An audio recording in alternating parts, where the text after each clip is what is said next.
सीता जिस प्रसव में जिस मिट्टी के घड़े के अंदर प्रसवित हुई, उस मिट्टी की अधिष्ठात्री देवी जो है, घड़े की अधिष्ठात्री देवी शमशान चामुंडा जिसे कहा जाता है, वही भगवती गढ़ देवी मैया। बोलो गढ़ देवी मैया की जय। इसलिए रावण के दरवाजे के ऊपर भगवती गढ़ देवी को स्थापित कर दिया गया और पूरी गढ़ लंका की रक्षा कर रही है।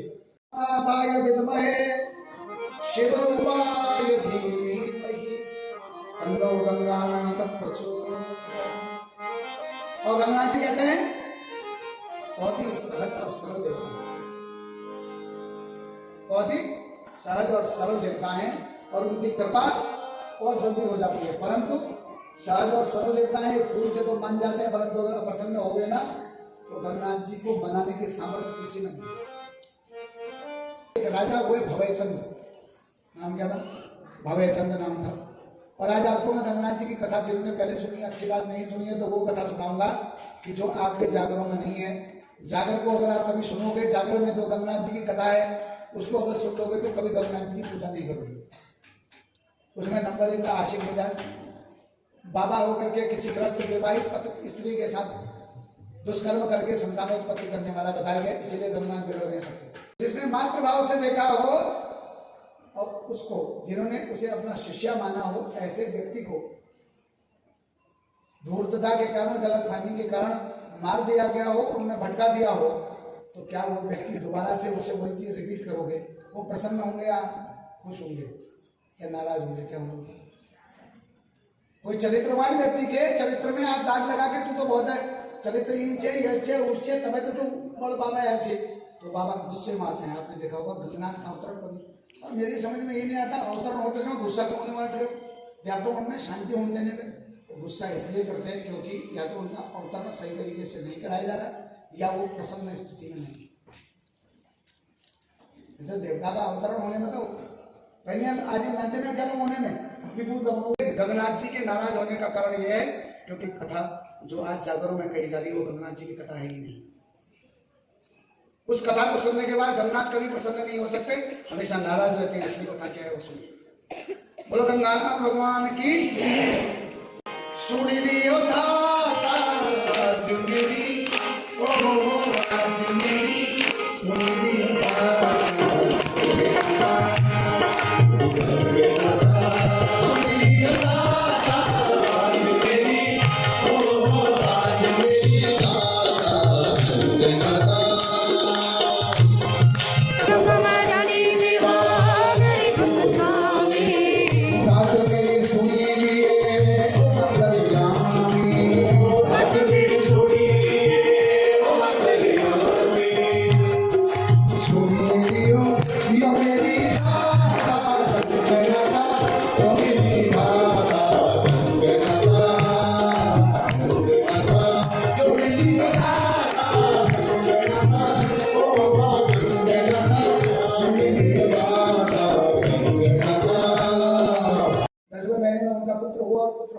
अनेक प्रकार के दुर्भिक्ष होने लगे, नदियों में उफान आ गया, अनेक प्रकार की परेशानियां आ गई।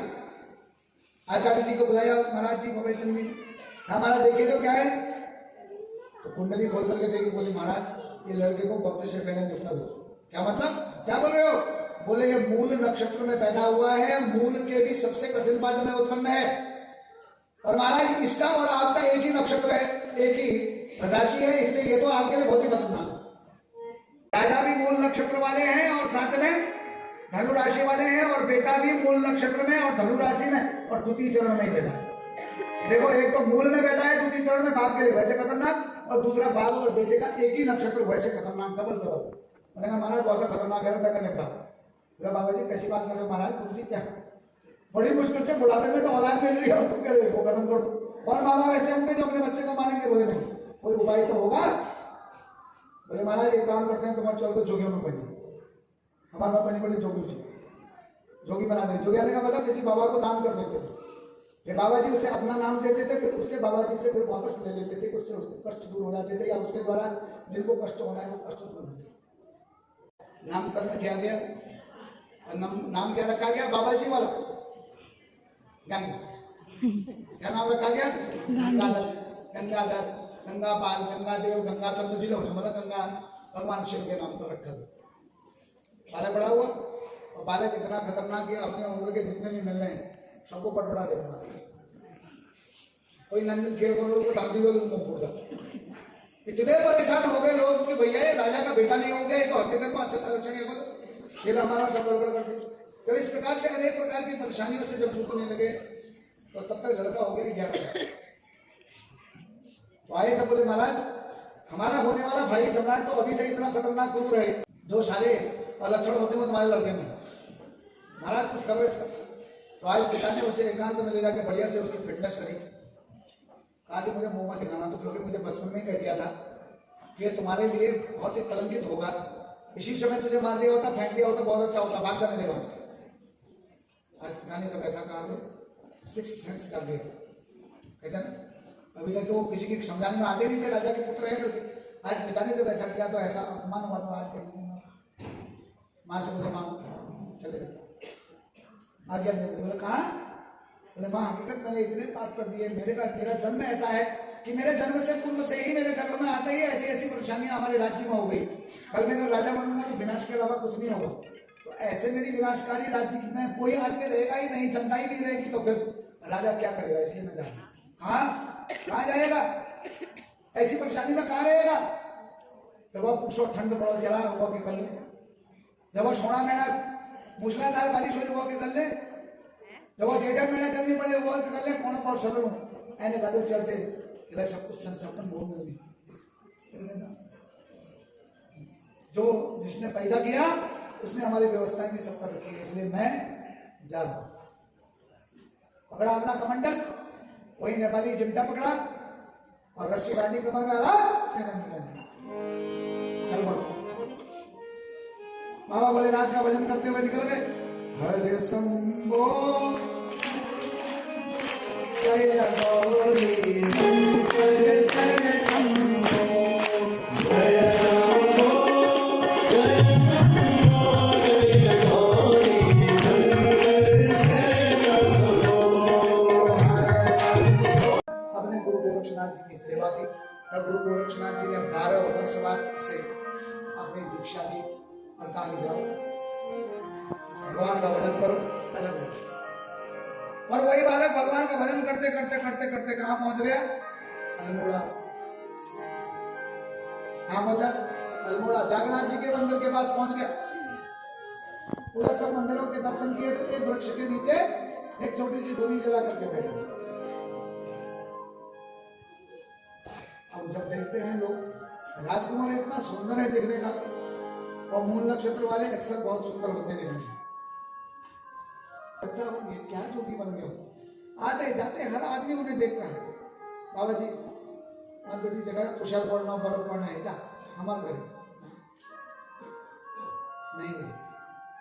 जब ज्यादा ही लोग कहने लगे, एक दिन सोचने लगे चलो चल पड़ो, और सीधे पहुंच गए कहाँ? गनिया। और वहां जाकर के एक पेड़ के नीचे बैठकर भगवान देवाधिदेव महादेव का स्तवन करते। और जब घास से कुछ महिलाएं आ रही थी तो उनमें एक महिला आ रही थी जो एकदम युवती थी, जिसका नया नया व्यवहार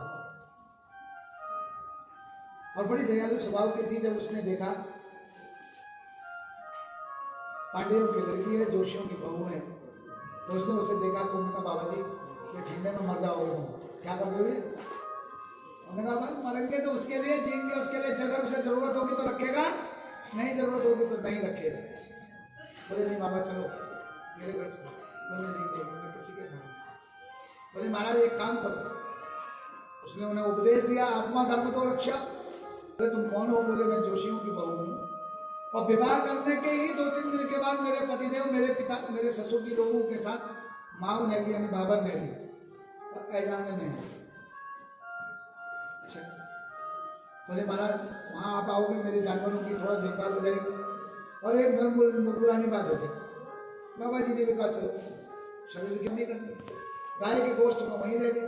बाबा जी खाया कितने दिन से नहीं? बोले देखिए खाया तो नहीं है। बोले रुकिए, घर जाकर के खीर बना लाई और बाद मास्टर में बाबा जी ने खाया, बहुत स्वाद लगा भैया, तब दिन बाद में अब क्या करती थी वो ब्राह्मण की पत्नी, उसका नाम था भाना। उसका नाम क्या था? उसका नाम था भाना मुझे। तो भाना देवी जो थी, अब कभी खिचड़ी बना लाए, कभी हलवा बना लाए, कभी कुछ बना लाए, बाबा जी के लिए रोज भोजन लाते। बाबा जी बेचारे अपने नित्य नैमित्य कर्म करते खाते, और धीरे धीरे एक दिन कहने लगे बाबा जी मैं अकेले नहीं खा पाती, घर में छोटी उम्र में मेरे माँ बाप ने मुझे विवाह दिया, यहाँ आई तो यहाँ से पतिदेव चल दिए, अकेले अकेले हूँ, अगर मैं भी आपके साथ 4 बार पहले ले तुम्हारा जगह खोने को खाने को जाए। अब वो भी लाती भोजन करती, बस आनंद में तो सब सुख को काट उठता है। फिर कहते वो तो क्या दिया कर भी ले जी मामा, तो बाबा क्या कर दिया तो, और तो रखता ब्याह दिन में दोपहर को बाबा का देगा उन्हें। धीरे धीरे धीरे धीरे धीरे ये बात बिल्कुल आपकी तरफ है, क्योंकि विवाह के कुछ समय तक गई, रहे वहां साथ में, और वो उस समय गर्भवती हो गई। तो इसका लक्षण तो कुछ समय बाद पता चलता है। अब उधर वो गर्भवती नहीं है, गर्भवती अपने पति के गर्भ से है, परंतु क्या है, लोग कह रहे बाबा के गर्भ से। अब तो उनकी बदनामी होने लगी। अब एक दिन बाबा जी बोले मैं तो जा रहा हूं। बोले बाबा जी तुम पवित्र हो, मैं पवित्र हूं, और ठीक मेरी डिलीवरी का टाइम आने वाला है, और जिस समय किसी की जरूरत है और उसी समय तुम छोड़ के जा रहे हो, कम से कम मेरे समझ में रोला में ये दवाई बने की जरूरत पड़ेगी कि करना चाहिए। भाई सोचने लगे इसने मुझे इतने दिन तक खिलाया, तो बोले मेरा मृत्यु का जैसा समय आ रहा है, पहली पहली मेरी डिलीवरी है, मेरे ससुर वगैरह लोगों को तो मेरी कोई खोज खबर पड़ी नहीं, तुम कम से कम हो। बाबा इतने निर्दयी मत बनो, जो चुको वहां फेंको। बाबा जी रुक गए, देखे दरबार में, उधर से जोशी जी महाराज पहुंच गए। नमस्कार नमस्कार भैया, वो सामंत भी थे, पैसे वाले भी थे, और पुरोहित भी थे, बहुत सारे काम थे। नमस्कार महाराज, और कुशल बात ठीक है? हमारी ठीक है, तो तुम्हारे लिए ठीक है होने। लोग दंड मान रहे हैं, बोले ऐसे क्या बोल रहे हो? कुशल बात हमारी ठीक से, तुम आकर देखा, अरे ये क्या हुआ? हमारी बहू को कुछ हो तो गया, फटाफट अपने घोड़े वगैरह दे गए, और रास्ते में फिर उनको एक मिल गया, उन्होंने कहा हमें क्या हुआ? बोले जोशी जी शर्म नहीं आई आप, जवान बहू को अकेला घर में छोड़ गए और अपने बेटे को लेकर के चले गए। अरे कम से कम भैया घर में जवान स्त्री किसके साथ रहेगी, समझते क्या मतलब? क्या पूरे कलम के लिए क्या चाहिए? विवाह करके लाया, इतने बड़े खानदान की लड़की, इतने बड़े खानदान में विवाह हुआ, और उसने ऐसा कर्म कर दिया। देखो किसी से पूछा नहीं, कुछ छाना नहीं मिलेगी। बोले महाराज उसकी क्या गलती है? गलती तो उस बाबा की है, बाबा का वेश बना के वही बैठा हुआ है। उधर कुटोल की सुन लिया, दौड़ करके गया, बोले बाबा भागो नहीं तो मार दिए जाओगे, क्योंकि सब उनके तक आ गए हैं तुमको मारने। बाबा जी बेचारे अपना कमंडल वगैरह लेकर के भागने लगे, उनको देख लिया, बोला यही है बाबा, और जाकर के पत्थरों से बाबा जी को मार दिया। बाबा जी कौन है? वही रंगनाथ, उन्हें मार दिया गया, अपने सामने बाबा जी को मारा गया। और फिर उसको पकड़ा, मानी को और चुटिया पकड़ करके लाए, बोले कुल कलंकनी पुत्र बधू मेरी, और उस जोगी के साथ जिसका घर नहीं, जिसका बार नहीं, जिसका कोई अता नहीं, जिसका पता नहीं कौन है क्या है, डोटी का राजा डोटियाल, डोटियाल का लड़का, क्योंकि डोटी के राजा थे बाबा जी। और बोला तेरे को शर्म नहीं है, इसलिए तेरे घर में पलना हुआ ये पाप भी, और तुझे भी मरना पड़ेगा। अपने सामने अपने गुरु रूप रंगनाथ जी को निर्दोष में मरते हुए देखा, इतनी माफिया मांगी, पर नहीं, अपने किसी काम करने वाले को फाड़ दे इसका पेट, तो भगवती भाना का पेट फाड़ दिया दराती से, और जितने जीते जी पेट फाड़ा और निकाल करके उसका बच्चा गड्ढा खोदा और उसमें उल्टा करके खड़ा दिया। बामणों के काम है, बोली फुलपति बामण नाम से, तो श्राप है उन सबको आज भी। उस बच्चे को सामने देखो, गुरुजी को मारा गया निर्दोष, तोहमत लगाकर, और बच्चे को गर्भ से निकाल करके, जो अभी अभी कुछ समय बाद होने वाला था, निकाल करके जिंदा कर दिया, और उसको मरता हुआ छोड़ दिया। एक तरफ बच्चा मर गया, एक जगह गुरु मर गए, एक जगह पूरा पेट खड़ा हुआ, तड़पते हुए उसने प्राण त्याग दिया। और तीनों की आत्माएं भटक गई। जब आत्माएं भटक गई तो कहते हैं कि रात्रि में इतने पाषाण बरस गए, क्योंकि मरते समय तीनों ने एक ही देवता को पुकारा था। किसको? गोलू न्यायकारी देवा गोलू दूधधारी देवा गोलू न्यायकारी देवा गोलू दूधधारी देवा गोलू न्यायकारी देवा गोलू न्यायकारी देवा न्यायकारी देवा न्यायकारी देवा गोलू न्यायकारी देवा गोलू न्यायकारी देवा। बच्चे को भी डाल दिया था बच्चे में, उसका भी मंदिर में उसका भी जो है, और उनके प्राण प्रतिष्ठा की गुरु गोरक्षनाथ जी ने, और उन्हें उच्च स्थान दिया गया। आगे आज के बाद इन्हें मैं देवत्व दे रहा हूँ और इनकी आत्मा को शांत कर रहा हूँ। आज के बाद कभी भी इनसे कोई भी कामना की पूर्ति हो तो हम इनको आवाज दे रहा हूँ कि जरूर करेंगे, क्योंकि गुरु से ज्ञान जो लिया था, बोले तुमने निर्दोष को मारा है, मैं तो तुम्हारी पुत्र वधु कलंकनी है, मैं तुम्हारा ये बाबा जी कलंकी है, इसलिए तुमने गलत काम किया बिना सोचे समझे, इसलिए तुम इनकी पूजा करोगे, और जब अगर इनकी पूजा नहीं करोगे तो तुम्हारे कुल का वंश का निर्वंश होगा। उस दिन से गंगनाथ जी को वहां रखा गया, उनका पालन पोषण किया गया, और आज भी सबसे ज्यादा दयालु, सबसे जल्दी सुनने वाले देवता गंगनाथ जी ही हैं। और परंतु हम केवल गंगनाथ जी, हमारे इष्ट हैं, केवल गंगनाथ जी की पूजा करते हैं। परंतु आपको मैंने पहले बताया गंगनाथ जी की पूजा मात्र से नहीं होता, गंगनाथ जी के साथ भगवती भाना मैया की पूजा भी करनी पड़ती है। जितने लोगों के भी इष्ट देवता गंगनाथ है, सबके वहां गंगनाथ से ज्यादा भानी मैया नाराज, क्योंकि उन्हें उनके लायक यथोचित श्रृंगार दिया जाता है, क्योंकि वो सुहागन थी। बालक के लिए कच्चा दूध दिया जाता है, और स्वयं जी के वो गंगनाथ जी के लिए रोड भेंट बनाई जाती है, भगवती भाना मैया के लिए खीर बनाई जाती है, और जो कुटौल है उनका, क्योंकि उनके उस अंगरक्षक को भी मार दिया गया, उस कुटौल का मंदिर घर से बाहर है, मंदिर से बाहर होता उनका, तो उन्हें भी खिचड़ी दी जाती है। जो इस सही विधि से गंगनाथ जी की पूजा साल में एक बार करता है, तो गंगनाथ जी महाराज उस पर कृपा करते हैं। बोलो गंगानाथ भगवान